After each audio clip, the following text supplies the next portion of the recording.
Hey, this is Stacy from Let's Cook Y'all. Welcome back to our channel. If you're new, welcome. We're really glad you're here. We hope you enjoy these weekly dinner videos and you get some ideas for meals at your house this week. We are back this week with a new What's for Dinner. We've got a lot of homemade meals, a little surprise out for me, and I tried a new summer favorite, show you how to make some easy refrigerator jam in your Instant Pot. Thanks so much for stopping by. Starting off this week, I had some fresh vegetables in my produce crisper, so I cleaned up my mushrooms just using a damp rag, and I'd already washed the yellow squash, and I chopped and diced them up to use for dinner tonight.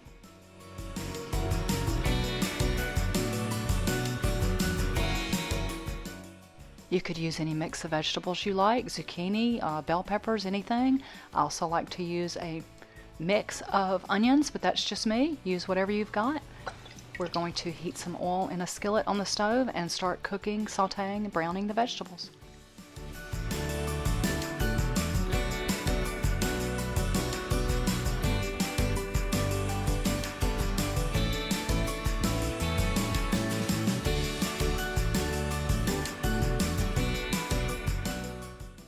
This is one of my favorite things to make in the summertime.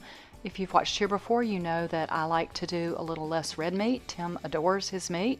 This is actually something he will eat. These are just some easy veggie quesadillas using whatever you've got on hand, whatever cheese, and cook them up in the skillet and make some quick quesadillas. Super simple supper tonight. Rather than using meat, we're just having all veggies and some quick quesadillas.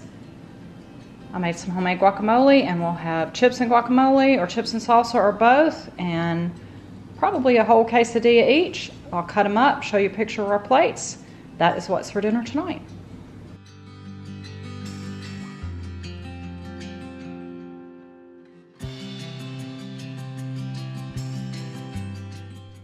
Random and odd fact, I did not grow up cooking. I really only learned to cook as an adult, and really only after I married Tim. One of the things his mom taught me how to make was her potato salad and her coleslaw, and I still make it mostly the way my mother-in-law taught me, but these days I use my Instant Pot because it makes it so much easier.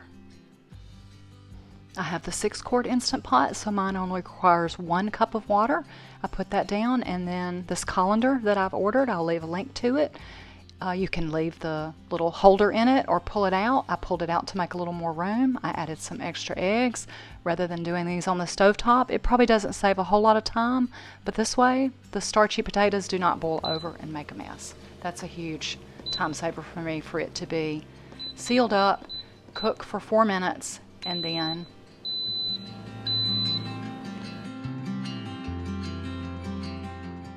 after it comes to pressure and cooks for the 4 minutes, we are going to perform a quick release.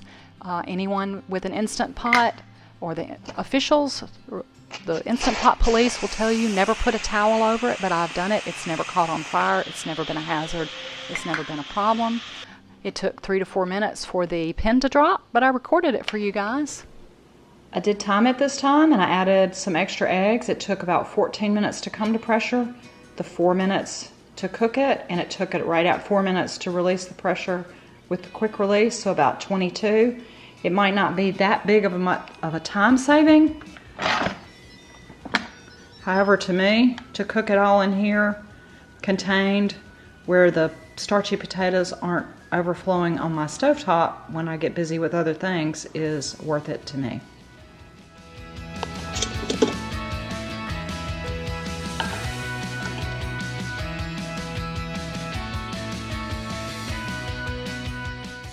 If I take potato salad to a get-together, I always use all mayonnaise, but if I have some low-fat or non-fat plain Greek yogurt in the house, I do try to use half that and half mayonnaise. Tim doesn't like it quite as much, but I feel like it's a little bit healthier. Not much. And my secret weapon. Another random and odd fact. Growing up, my mom used to make deviled eggs all the time. I guess they're quintessentially Southern. I never made them. I just never went to the trouble until I got my Instant Pot. They are so easy in the Instant Pot. And if you watched here a few weeks ago when we went to our neighborhood get-together, you saw me make a big platter, and I used my fancy little cookie cutter piping bag for the two of us. I just plop it in there with my finger and top it with paprika. Nothing fancy for the two of us.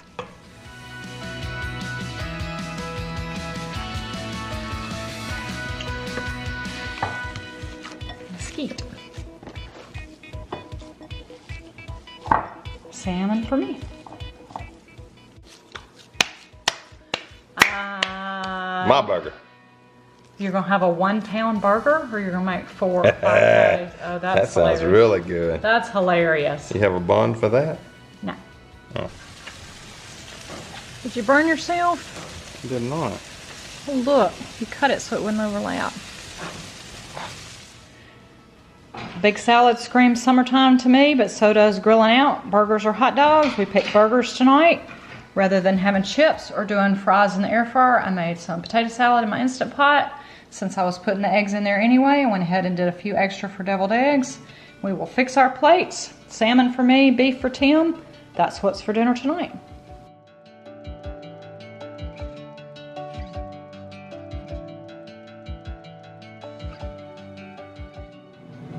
Tim has got leftovers. Thankfully, I'm so glad I married a man that will eat leftovers, and I am trying to eat a little lighter, a little healthier in the summer, so since he does have his leftovers, I did a Morningstar chicken patty in the air fryer, heated it up right out of the freezer. I did cheat, put some cheese on it, a little salad, and fruit and yogurt, and that is what is for dinner for me tonight.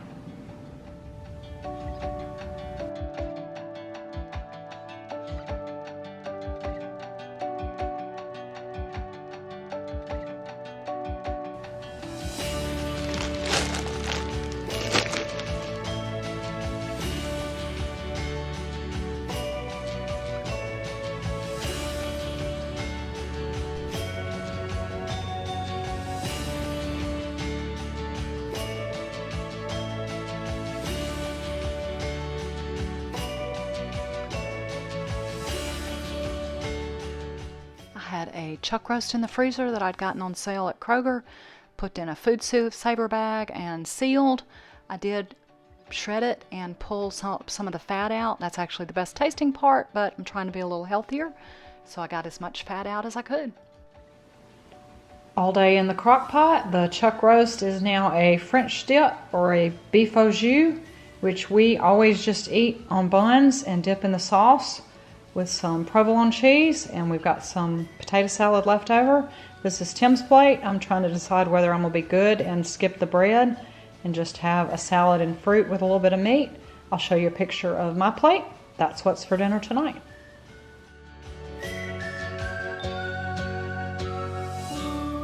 Trying to be good. A little bit of meat, no bread, no mayonnaise, no cheese, big salad, and some strawberries. That's what's for dinner tonight.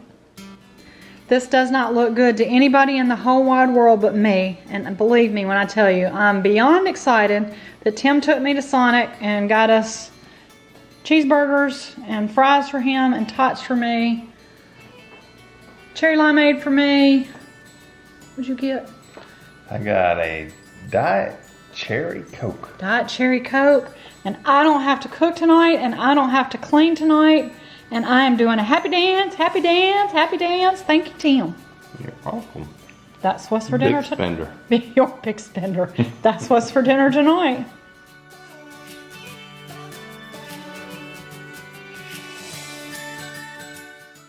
I showed this in a previous video, one of our around the house, probably a couple of summers ago. I have made this using both blueberries and strawberries. This was my first time to try it with fresh Georgia peaches. I'm sure this works well on the stovetop too, but I've been doing it in my Instant Pot. First I put it on saute. I leave it on the normal setting. You could probably go to the high to speed this process up. You will let the pot heat up and then add your cut up fruit and then add about a half a cup of sugar. I will leave a link to the recipe website where I've gotten this recipe from. Like I said, I've tried it with different fruits and it's worked great every time. This is a quick refrigerator jam that you need to eat within a week or two. This is not canning or preserving and putting up in the pantry for the winter. This is something I wanted to share. If you do have an Instant Pot or a pressure cooker, something I did about 6 months after I got them was order a set from Amazon of some spare sealing rings. These pressure cookers tend to hold the scent of the last thing that you cooked in them. So I keep one that's for savory, one that's for sweet, and I've got a spare one. And I'll leave a link to the ones that we ordered that fit our 6-quart Instant Pot in case you're interested. I cooked the peaches and the sugar just till they were incorporated and the mixture was sugary and coated. I canceled the saute mode and put it on pressure cook for a whopping 1 minute. After the 1 minute, we want to do a 10-minute natural pressure release and then finish releasing the pressure. And then we're going to move to the next step. I always keep trying to show you guys what things look like in the Instant Pot as soon as you open them, and it never works. My lens fogs up every single time. I took a ladle and ladled out about 1/4 cup of the peach sugary mix, and we're going to add about 2 teaspoons of cornstarch. Mix it up as well as we can, getting as many of the lumps out as we can. I've put the machine back on saute, and I'm going to add this in there to help thicken up the jam. You can cook this about 2, 3, 4, maybe even 5 minutes. It depends on how thick you want your jam and how broken down you want it to be. The more you cook it, the more it will break down. Again, I was trying to show you guys the consistency, and my lens fogs up pretty much every time I use my Instant Pot, but you get the general idea. Cook it till it's the consistency you like it. I love this little recipe because it's so easy. It makes a great amount for 1 or 2 people. This is a little small mason or Kilner jar that I found at either my Home Goods or my Marshalls, and this went fast in our house in the refrigerator. Instant Pot peach jam. For dinner tonight, I needed some cheese, and certain recipes I like to shred my own. Quick update, if you've been watching here this year, you'll know I have had issues with my hand. Sadly, the steroid shots that I had in my hand earlier in the year have worn off. My hand is back to hurting just as much as it was before, so I am struggling here trying to shred cheese. But I got it all shredded, and let me show you guys what we're making for dinner tonight. That's 8 ounces of shredded cheddar cheese. I took 1 12-ounce can of evaporated milk. I added 3 beaten eggs, a couple of tablespoons of flour, got that incorporated. The original recipe calls for, I believe, basil and maybe salt and pepper. I found this to be a little bland, so I usually use a lot more basil and Italian seasoning and a little bit of garlic in addition to the salt and pepper.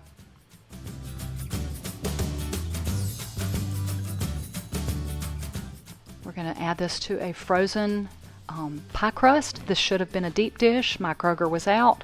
I went with what they had, and so I ended up having a little bit of the filling that overflowed. I won't show you the mess I made. This probably should have been a deep dish pie crust. I think that's what I used last time.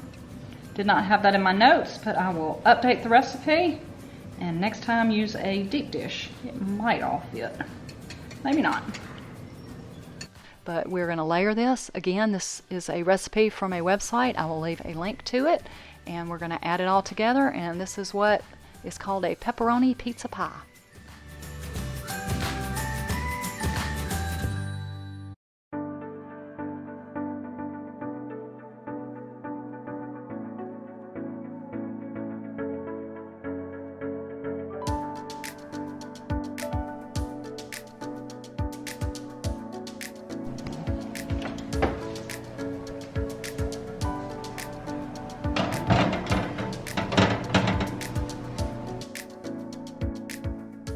Bake in a preheated 350-degree oven for 40 to 45 minutes.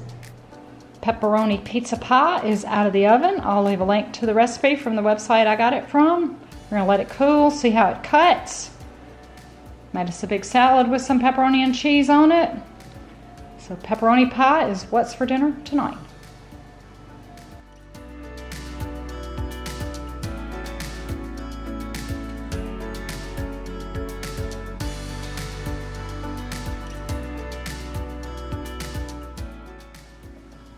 Not very exciting for the rest of you, but it's a nice break for me. It is sandwich night in our house. I made a batch of chicken salad.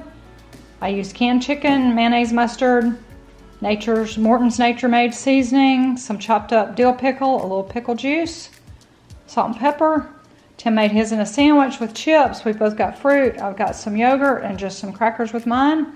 It is sandwich night at our house tonight. Thanks so much for stopping by. Have a wonderful and truly blessed day, y'all.